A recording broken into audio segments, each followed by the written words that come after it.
जय हिंद दोस्तों एनडीए 2 2024 का एग्ज़ाम 1 सितंबर को होने वाला है। यानी कि आज से आपके पास 45 दिन का समय बचा है और अभी भी आपने पढ़ना शुरू नहीं किया तो आज से ही पढ़ना शुरू कर दो अगर एग्ज़ाम क्वालिफाई करना है तो। पर इसके लिए प्रॉपर स्ट्रेटजी क्या होगी पूरे विस्तार से बताऊंगा, साथ ही हर दिन का टाइम टेबल भी शेयर करूंगा कि आखिर डे 1 से डे 45 तक कौन सी चीज़ें पढ़नी है, कैसे पढ़नी है और कितने घंटे पढ़नी है। वीडियो में अंत तक बने रहें। दोस्तों, प्रति बार एनडीए का फॉर्म 6 लाख से अधिक स्टूडेंट्स भरते हैं, जिसमें से 50% स्टूडेंट्स तो एग्ज़ाम देने ही नहीं जाते। यानी 3 लाख के करीब स्टूडेंट्स इस एग्ज़ाम में बैठते हैं और मुश्किल से 1 लाख या उससे भी कम स्टूडेंट्स थोड़े बहुत पढ़ के जाते हैं और 8 से 10 हज़ार स्टूडेंट्स इस एग्ज़ाम को क्वालिफाई कर एसएसबी के लिए रिकमेंड होते हैं और फाइनली 400 स्टूडेंट्स एनडीए को ज्वाइन करते हैं। यानी बात करें रिटन एग्ज़ाम की तो रिटन एग्ज़ाम इजी होता है क्योंकि इसका कट ऑफ 350 या 400 मार्क्स से ज़्यादा नहीं जाता out of 900 marks. So work hard for your dream. दोस्तों, मैंने अपनी स्ट्रैटेजी को 3 कैटेगरी में बांटा है। पहले कैटेगरी में वो स्टूडेंट्स होंगे जो फ्रेशर हैं और अभी तक कुछ भी नहीं पढ़ा। दूसरे कैटेगरी में वो स्टूडेंट्स होंगे जिन्हें सिलेबस पता है पर पूरा सिलेबस कंप्लीट नहीं है। और तीसरे कैटेगरी में वो स्टूडेंट्स होंगे जिनका सिलेबस तो कंप्लीट है फिर भी मार्क्स नहीं आ पा रहा। तो आइए इस प्रॉपर स्ट्रैटेजी को जानते हैं, पर उससे पहले एनडीए रिटन एग्ज़ाम के मार्क्स और उसके पेपर के बारे में जान लेते हैं। दोस्तों, एनडीए के रिटन एग्ज़ाम में आपके 2 पेपर्स होते हैं, एक मैथमेटिक्स और एक जीएटी यानी जनरल एबिलिटी टेस्ट। मैथमेटिक्स में 120 क्वेश्चंस होते हैं और एक क्वेश्चन 2.5 मार्क्स का होता है, यानी टोटल 300 मार्क्स और 1/3 नेगेटिव मार्किंग भी होता है। जबकि जीएटी में 150 क्वेश्चंस होते हैं and each question carrying 4 marks, यानी टोटल 600 मार्क्स और 1/3 इसका भी नेगेटिव मार्किंग होता है। यानी दोनों पेपर मिला के टोटल 900 मार्क्स का रिटन एग्ज़ाम होता है। और दोस्तों, एक बेसिक बात, दोनों ही पेपर में आपके 25% मार्क्स होने चाहिए which is minimum qualifying marks. और क्योंकि ये एग्ज़ाम यूपीएससी द्वारा कंडक्ट कराया जाता है इसीलिए सबसे पहले आपका मैथमेटिक्स पेपर चेक किया जाता है और अगर मैथमेटिक्स में 25% मार्क्स नहीं आ पाते तो आपका जीएटी पेपर चेक ही नहीं किया जाएगा। चलो दोस्तों, अब बात करते हैं कैटेगरी 1 वाले स्टूडेंट की जो कि फ्रेशर हैं, वो अपनी प्रिपरेशन को कैसे शुरू करें। तो पेपर 1 में आपका मैथमेटिक्स है और इसमें उन्हीं चैप्टर्स के बारे में बात करेंगे जिससे नंबर ऑफ क्वेश्चंस ज़्यादा पूछे जाते हैं। तो सबसे पहला है स्टैटिस्टिक्स एंड प्रोबेबिलिटी। इससे लगभग 15 से 20 क्वेश्चंस हर बार पूछे जाते हैं और ये चैप्टर इजी भी है। दूसरा है मैट्रिसेस एंड डिटर्मिनेंट्स, 10 से 12 क्वेश्चंस आते ही हैं। नेक्स्ट है आपका वेक्टर अलजेब्रा, इससे 5 क्वेश्चंस आते ही हैं और ये बहुत ईजी है। नेक्स्ट है आपका ट्रिग्नोमेट्री, ये टोटल डिपेंड है फॉर्मूले पे और हर बार 10 से 15 क्वेश्चंस आते ही हैं। अगला टॉपिक है आपका integral calculus and differential calculus, ये दोनों से लगभग 20 क्वेश्चंस बनते हैं। नेक्स्ट टॉपिक है set theory, relation and functions, इससे 15 से 20 क्वेश्चंस हर बार बनते हैं। नेक्स्ट है सीक्वेंस एंड सीरीज, इससे लगभग 5 से 10 क्वेश्चंस बनते हैं। नेक्स्ट है complex number and quadratic equation, इससे हर बार 10 से 12 क्वेश्चंस आते हैं। और एक टॉपिक है ज्योमेट्री ऑफ 2 एंड 3 डायमेंशन, इससे आपके लगभग 15 क्वेश्चंस बनते हैं। यानी इन 45 डेज़ के अंदर आपको 12 से 13 टॉपिक अच्छे से क्लियर कर लेना है। कोई टॉपिक एक दिन में हो जाएगा और किसी टॉपिक में 2 या 3 दिन लगेंगे। अब बात करते हैं कैटेगरी 2 वाले स्टूडेंट की जिनका सिलेबस कुछ कंप्लीट है, तो वे भी इन्हीं टॉपिक्स को अच्छे से कंप्लीट कर लें क्योंकि बिना सिलेबस कंप्लीट किए आप तुक्का नहीं मार सकते।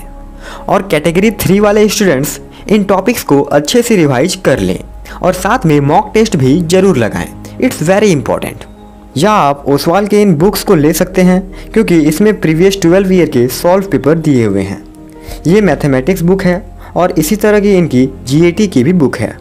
इसमें भी आपके प्रीवियस 12 ईयर के सॉल्व पेपर हैं और प्रीवियस ईयर के क्वेश्चंस से आपको बहुत ज़्यादा फ़ायदा भी होगा, इसीलिए आप इन बुक्स को अपनी स्ट्रैटेजी में शामिल कर सकते हैं। इनका लिंक आपको डिस्क्रिप्शन में मिल जाएगा, वहाँ से आप परचेज़ कर सकते हैं। इन बुक्स में आपको 1500 प्लस क्वेश्चंस विद सॉल्यूशन और 2 सैम्पल पेपर मिल जाएंगे। 100% अपडेटेड है और प्रीवियस 5 ईयर के चैप्टर वाइज एनालिसिस भी दी हुई है। दोस्तों अब बात करें दूसरे पेपर की यानी GAT की, तो इसमें एस्पिरेंट्स को बहुत कन्फ्यूज़न रहता है कि क्या क्या पढ़ें, क्योंकि इसके अंदर बहुत सारे सब्जेक्ट्स हैं। इसीलिए कैंडिडेट सोचते हैं कि अंतिम दिनों में ऑब्जेक्टिव क्वेश्चन कर लें और इस चक्कर में वे टॉपिक्स को नहीं पढ़ते हैं और इसलिए वो एग्ज़ाम में भूल जाते हैं। तो टेंशन की बात नहीं है। आइए सबसे पहले GAT के अंदर कौन कौन सी सब्जेक्ट्स हैं और नंबर ऑफ क्वेश्चंस का वेटेज कितना है जान लेते हैं। तो इसमें पहला है इंग्लिश, इससे 50 क्वेश्चंस आते हैं। दूसरा है जनरल साइंस, इससे भी 50 क्वेश्चंस आते हैं और इसके अंदर आपका फिजिक्स, केमिस्ट्री और बायोलॉजी आता है। फिजिक्स से 25 क्वेश्चन, केमिस्ट्री से 15 क्वेश्चन और बायोलॉजी से 10 क्वेश्चंस आते हैं। और तीसरा है आपका जनरल स्टडीज़, इससे भी 50 क्वेश्चंस आते हैं। इसके अंदर आपका history, geography, civics, economics and current affair आता है। हिस्ट्री से 18 क्वेश्चंस, ज्योग्राफी से भी लगभग 18 क्वेश्चन, सिविक्स से 8 क्वेश्चन, इकोनॉमिक्स से 1 या 2 क्वेश्चंस आते हैं और करंट अफेयर से 5 क्वेश्चंस का वेटेज थोड़ा बहुत कम ज़्यादा हो सकता है। अब बात करें GAT में सबसे इम्पॉर्टेंट सब्जेक्ट की, तो वो है इंग्लिश, क्योंकि इससे 50 क्वेश्चंस आते हैं। इंग्लिश में सबसे इम्पॉर्टेंट है रीडिंग स्किल। आप ज़्यादा से ज़्यादा इंग्लिश न्यूज़पेपर को रीड कीजिए, क्योंकि इससे आपकी रीडिंग स्किल सही होगी, ग्रामर भी सही होगा और वोकैब भी सही होगा। बात करें कौन कौन सी टॉपिक से क्वेश्चन पूछे जाते हैं, तो सिनोनिम्स एंड एंटोनिम से 10 से 15 क्वेश्चन पूछे जाते हैं। फिल इन द ब्लैंक से कभी 5, कभी 10, कभी 15 भी पूछे जाते हैं।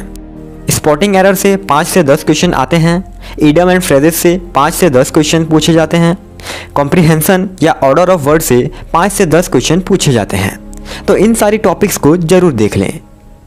अब बात करें जनरल साइंस की, तो इसमें सबसे ज़्यादा वेटेज फिजिक्स और केमिस्ट्री का होता है, फिर बायोलॉजी का होता है। फिजिक्स के कुछ इंपॉर्टेंट चैप्टर की बात करें तो वो है आपका Newton's law of motion, work energy and power, current electricity and magnetism, optics, sound and waves, gravitation. और हर चैप्टर से 2 से 5 क्वेश्चन हर बार पूछे जाते हैं, तो आप इनको छोड़ नहीं सकते। बात करें केमिस्ट्री की, तो इसके इंपॉर्टेंट चैप्टर्स हैं atomic structure, periodic table, acid, base and salt, non metal and its compound, carbon and it's all property. और एवरी चैप्टर से 2 से 5 क्वेश्चंस पूछे जाते हैं। बात करें बायोलॉजी की, तो इसके इंपॉर्टेंट चैप्टर्स हैं cell, plant and animal tissues, human body and common diseases. ये चैप्टर को आप जरूर कर लें। अब बात करें हिस्ट्री सब्जेक्ट की, तो इसमें भी कुछ इंपॉर्टेंट चैप्टर्स हैं। पहला है इंडस वैली सिविलाइजेशन, दूसरा है बुद्धिज्म एंड जैनिज्म, तीसरा है मौर्य एम्पायर, चौथा है गांधीयन मूवमेंट, पांचवा है सूफी मूवमेंट और छठा है फ्रीडम स्ट्रगल ऑफ इंडिया। इन सारे चैप्टर्स को एक बार जरूर देख लें। बात करें ज्योग्राफी सब्जेक्ट की, तो इसमें भी कुछ इंपॉर्टेंट टॉपिक्स हैं। वो है universe and solar system, earth and it atmosphere, specially it's layer, lithosphere, hydrosphere, soil, rock, river. ये सारी टॉपिक्स को आप अच्छे से क्लियर कर लें, क्योंकि इन्हीं से बार बार क्वेश्चंस पूछे जाते हैं। बात करें पॉलिटी से कौन कौन से चैप्टर से ज़्यादातर क्वेश्चंस आते हैं, तो वो है आपके important amendments, parliament, fundamental rights, DPSP, fundamental duties and important articles. इनको अच्छे से देख लें। और बात करें करंट इवेंट्स की, तो उसमें आप स्टैटिक जीके देख लें। तो इतने सारे सब्जेक्ट्स के टॉपिक को कैटेगरी 1 वाले स्टूडेंट्स कंप्लीट कर लें। कैटेगरी 2 वाले स्टूडेंट्स भी इन्हीं टॉपिक्स को अच्छे से क्लियर कर लें। यूट्यूब पे टॉपिक सर्च करें और उससे पढ़ लें। कैटेगरी 3 वाले स्टूडेंट्स इनको एक बार रिवाइज कर लें और मॉक टेस्ट लगाना ना भूलें। अब बात करते हैं कि डे 1 से डे 45 तक आपका टाइम टेबल कैसा होना चाहिए। तो आप बेशक एक टाइम टेबल बना लें कि इन सारे सब्जेक्ट्स के चैप्टर को 1 बाय 1 कैसे कंप्लीट करना है, वो भी 35 डेज़ के अंदर, ताकि नेक्स्ट 10 डेज़ में आप इनका रिवीजन करें और मॉक टेस्ट लगा सकें। बाकी आपको इन 45 डेज़ में सिर्फ पढ़ना ही पढ़ना है, तभी एग्ज़ाम क्लियर हो पाएगा।